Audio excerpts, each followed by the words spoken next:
રાજકોટમાં કૌશિક મહેતા લિખિત 3 પુસ્તકોનું વિમોચન પૂજ્ય મોરારી બાપુના હસ્તે કરવામાં આવ્યું હતું. વહાલી દીકરી, પર્યાવરણનો પોડકાસ્ટ અને પીછું થઈ ખરી જવું છે એમ 3 બુકોનું વિમોચન કરવામાં આવ્યું હતું. બહોળી સંખ્યામાં લોકોની ઉપસ્થિતિમાં આ બુકનું વિમોચન કરાયું હતું અને લોકોએ આ બુકને વધાવી હતી. કૌશિક મહેતા દ્વારા અન્ય પણ ઘણી બધી બુકો લખવામાં આવી છે. પ્રગતિ કરી નહીં, એ બહુ સારી વાત છે. કૌશિકભાઈ જેવા પત્રકાર જેમને ગાદી ઉપર બેસીને પુસ્તકો આપ્યા છે એનું સ્વાગત કરું છું.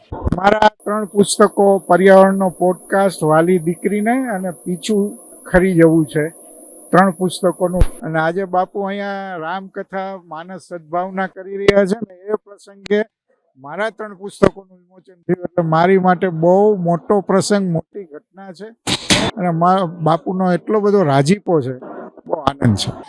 આ યોગેશભાઈ ક્યાંથી બધું ગોતી આવે છે. આમ આગળ જતો હતો, મને ખબર પડી ગઈ હતી. એમને શિક્ષકોએ ને હેતુ કથનની ટેવ, એથી મને ખ્યાલ આવ્યો કે આ ફરતું બળદગાડું તલગા જડ આવવાનું છે.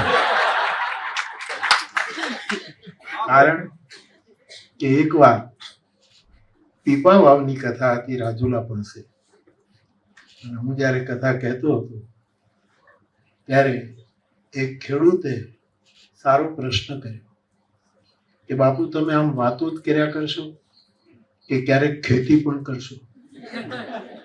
અને ત્યારે મેં બુદ્ધની વાત કરી લે કે બુદ્ધે પણ એમ કહ્યું છે કે હું પણ ખેતી કરું છું. અને ત્યારે મેં પણ એમ કહેલું કે હું પણ ખેડૂત છું ને ખેતી કરું છું, પણ મારા બળદ જુદા છે, એનો ચારો જુદો છે, મારા બીજ જુદા છે, મારી જમીન જુદી છે, એની સિંચાઈ જુદા પ્રકારની છે, એને મળતો સૂર્યનો તાપ કંઈક જુદા જ પ્રકારનો છે, અને એની વાડ પણ જુદા પ્રકારની, એનું રખોપણ પણ જુદા પ્રકારનું છે.